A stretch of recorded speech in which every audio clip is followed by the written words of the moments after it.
Remember when I told you no matter where I go,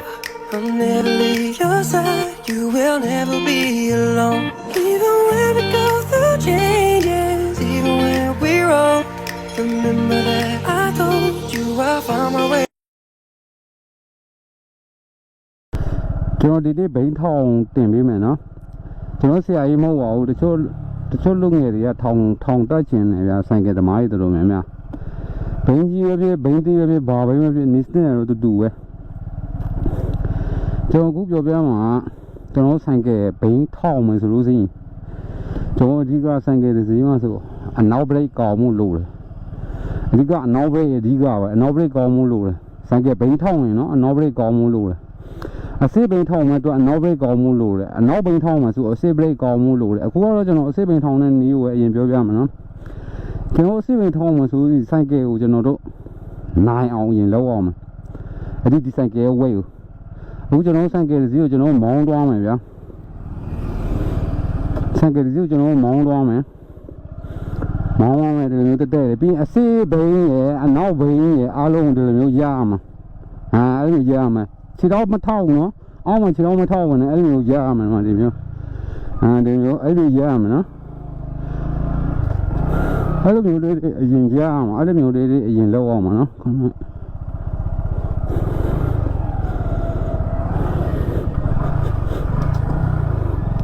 ကျွန်တော်အဲ့လိုမျိုးလေးအရင်လောက်အောင်မနော်ဆိုင်ကယ်စီးသွားမယ်စီးသွားပြီးမထောက်ဘူးနော်ကျွန်တော်အရင်ဆုံး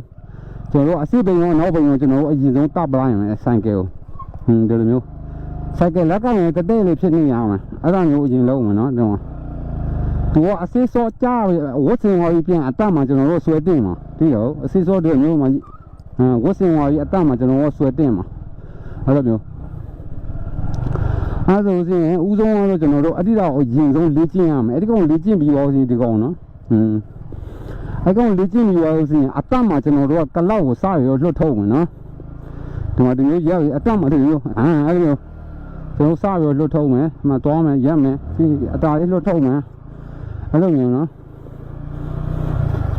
ကျွန်တော်သွားမယ်ရက်မယ်အဲဒီလိုမျိုးသွားမယ်ရက်မယ်ဒီပြီးကလောက်လွတ်ထုတ်မယ်ဒီလောက်အများကြီးတက်ဖို့မလိုဘူးဦးဆုံးတော့ကျွန်တော်အထားကိုတီးဖို့လိုဆိုင်ကဲအထားကိုဆိုင်ကဲဘယ်လိုထားလာမှလဲကျွန်တော်တို့ဒီစဆွဲတင်တဲ့အချက်မှာ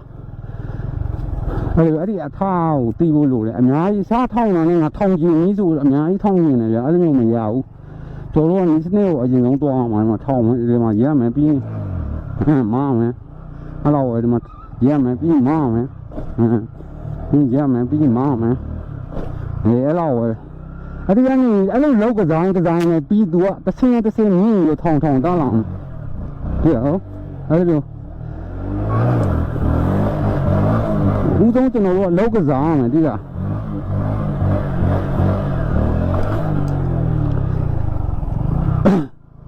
ကျွန်တော်တို့တပိတ်တဲ့အလောကြီးတော့မရဘူးအလောကြီးဆိုရင်ရအောင်မဟုတ်ဘူးနော်ကျွန်တော်တို့အရင်ဆုံးပူတာပါအဲမစ္စတဲ့ကိုကြောက်အောင်အရင်ဆုံးလေ့ကျင့်ရမှာမစ္စတဲ့အရင်ကြောက်ဖို့လိုတယ်ကျွန်တော်တို့တွေကငါခုဘယ်ကွာဒီလောက်တင်းနဲ့ပြစ်ထောင်လိုက်မယ်ကျွန်တော်တို့ထောင်လို့မရဘူးလို့ပြောရတယ်ဒါပေမဲ့အက်ဆီဒန့်ဆိုအချိန်ကြီးဖြစ်နိုင်တယ်အက်ဆီဒန့်အချိန်ကြီးဖြစ်နိုင်တဲ့ဆိုင်ကယ်လည်းနာတယ်လူလည်းတခုခုဖြစ်သွားနိုင်တယ်ပြီးတော့ပြီးကျွန်တော်တို့ကဘယ်လိုကျွန်တော်တို့ကစပြီးထောင်တက်လာပြီဆိုရင်တအားများရင်ဗရိတ်ကိုနင်းတယ်တအားနင်းဒီတော့ပြန်ကစားတယ်တအားများရင်ဗရိတ်ကိုနင်းတယ်ထောင်တက်လာပြီဆိုအောက်နည်းနည်းပြကြခြင်းဆိုဗရိတ်တွေအတားလေးနင်းအောက်ပြန်ကျတယ်အဆစ်ပြန်ကျတယ်ဒီပါရင်းပြန်ဆိုရင်အနောက်ပြန်သွားတယ်အဲကြောင့်ကျွန်တော်တို့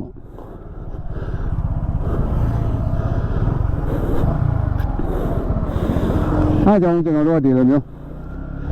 ကျွန်တော်ထောင်ပြ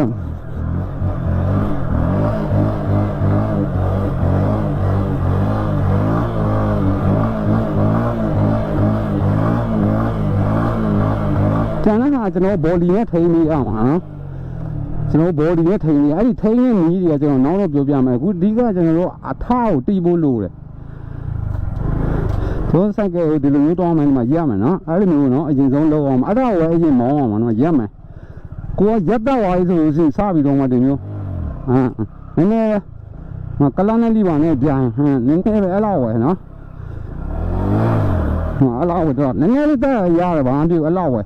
အဲ့ဒီလောက်အရင်ကစားရမယ်ကျွန်တော်တနေ့တစ်လက်မလောက်ပို့တိုးလာမယ်တိုးလာလို့ရတယ်ဗျာတနေ့တစ်လက်မလောက်ပို့တိုးလာသူကမြင့်အောင်မှာအဲ့ဒီချိန်ကြာအောင်စီကျွန်တော်ခုံထိုင်ကိုအရင်လေ့ကျင့်ရမှာဖိနေကုန်းကိုထောင်ထိုင်ရောထောင်တော့အရင်လေ့ကျင့်ရမှာနော်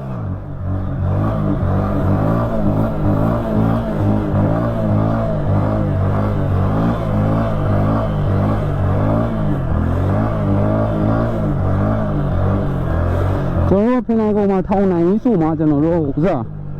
အပေါ်တက်တာတို့ပါတော့အပေါ်တက်မယ်ဟေးဆိုရင်တော့ကျွန်တော်တို့စိုက်ကယ်ကိုထောင်နိုင်သွားပြီပိုင်သွားပြီအပေါ်တက်တော့မယ်ဆိုရင်ကျွန်တော်တို့မှာအဓိကနံပါတ်1ဘာလို့လဲဆိုရင်ကျွန်တော်တို့ brake နော်ဒါ left brake ကျွန်တော်လိုတယ် left brake ကြောင့်သူကဘယ်ကိုသွားတာဆိုတော့ဒီ left brake ကအနောက်သွားတာတယ်ဒီကအနောက်သွားတာ left brake က left brake အနောက်သွားတာနော် brake ကိုနှလုံးနဲ့ကျွန်တော်ထိုင်တာဒါကျွန်တော်ကိုယ်တိုင်ထွင်တာကျွန်တော်ဘာဖြစ်လို့လဲ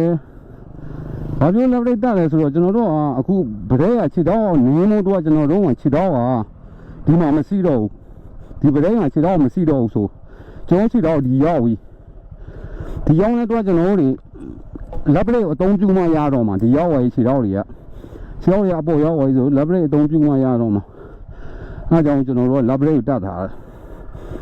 left brake တက်တာကလတ်လွတ်မယ် left brake ကစားမယ်သူကတစ်ချောင်းချင်းအလုံးလုံးမယ်နော်ကလတ်လွတ်မယ် left brake ကစားမယ်အဲ့လိုမျိုး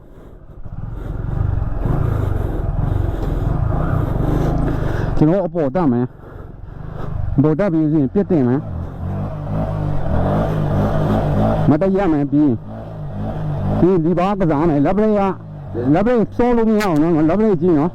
left brake ကစားပေးနေရဒီဘက်ကဒီဘကစားပေးရနော်အနောက်မှာခြေတော့ကိုထိန်းမယ်ကစားမယ်ခြေတော့ကြတော့တည်တော့ကျွန်တော်ကအခုဒီဆိုင်ကယ်နဲ့ကျွန်တော်ကင်းဝေးသွားတာ9နှစ်ကျော်ရှိပြီဒါပေမဲ့အခုခေတ်လူငယ်တွေကိုကျွန်တော်တို့မြန်မာနိုင်ငံမှာဖြစ်မြန်မာတွေထိုင်းမှာဖြစ်စောစောလေးတိုးတက်လာတော့ကျွန်တော်တွေ့ရတယ်ဘာတွေတိုးတက်လာဆိုဆိုင်ကယ်ဝါဒနာပါလာကြတာကိုကျွန်တော်တွေ့ရတယ်ပြီးစီနောက်အမှားရင်တစ်ခုကကျွန်တော်အဲ့ဆိုင်ကယ်ကြီးရှိရဗျာတို့ကစားခြင်းကစားရဲဆိုတာနည်းစနစ်လို့တယ်ဆိုဘိန်းကြီးစီးရဗျာဟိုကမှာထောင်ပြလိုက်တယ်မျိုးအဲ့လိုမျိုးမရဘူးကျွန်တော်တို့ကနည်းစနစ်ကြလောက်ရဘယ်ရမဆိုကျွန်တော်တို့မှာဘာလဲဆိုတော့အဓိကကျွန်တော်တို့ဒီမှာဟိုစားပါတော့တိတ်ပြီးတော့မတိုးတက်ဘူးဗျာကျိုးလေးမှာငွေအားလည်းမနိုင်ဘူးအဲ့ကြောင့်ကျွန်တော်ခုံမဝင်နိုင်ဘူးနိုင်ငံသားလူတွေထောင်ပြီးတော့ထောင်အောင်လိုက်ကြည့်ပြီးလိုက်လုံးမရဘူးတို့မှခုံမောနေဆင်းပြီးမှအောက်ဆင်းလာတို့အရင်ဆုံးတင်ခုံမှာတထောင်တာတို့ကဆိုင်ကတင်ခုံမှာထောင်ပြီးမှတို့အောက်ဆင်းလာပိုင်ဝါးကြီးဆိုမှအောက်ဆင်းလာအဲ့ကြောင့်ကျွန်တော်တို့ကလက်တွေ့လောက်ရတဲ့အတွက်ကျွန်တော်တို့ဒီဆိုင်ကနဲ့လက်တွေ့လောက်ရတဲ့အတွက်ကျွန်တော်တို့မှာနိုင်ငံသားမှာလုံးဖြစ်ပါဖြစ်ကျွန်တော်မှတခုနာဝခိုက်ပါဦးစီရင်ကျွန်တော်အလုပ်ပြတ်ရပြီအလုပ်ပြတ်ရပြီဆိုရင်လူငယ်တွေဆိုအိမ်မပို့ပါဘူးစားရတော့ရေအခန်းကားဘာကဒုက္ခရောက်ကြအဲကြောင့်ကျွန်တော်တင်ပြရခြင်းဖြစ်တယ်နော်ဝါဒနာပါဆိုရင်ကျွန်တော်ပြောလို့အရင်လို့ကျွန်တော်ပြောလို့ဟိုတိုင်းဒီမှာဒါမျိုးပဲလုံးမှာနော်ဒါမျိုးလုံးမယ်ကျွန်တော်အဲ့ဒါကိုရင်ကစားမယ်နော်ဒါမျိုးလုံးမယ်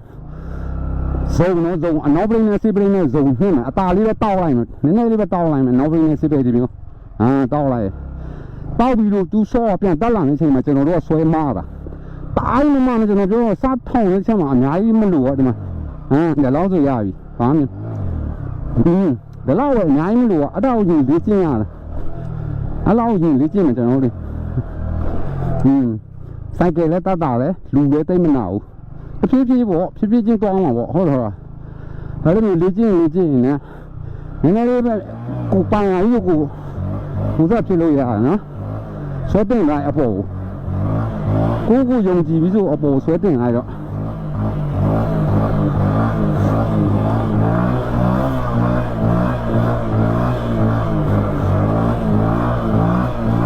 ဒါဒီပါလေးကစားမယ်ကျွန်တော်အနောက်ဘက်လည်းကစားမယ်နော်ကျွန်တော်လက်ပလေးမတုံးတော့အခုကခြေဘဲနဲ့ကစားပြီးတော့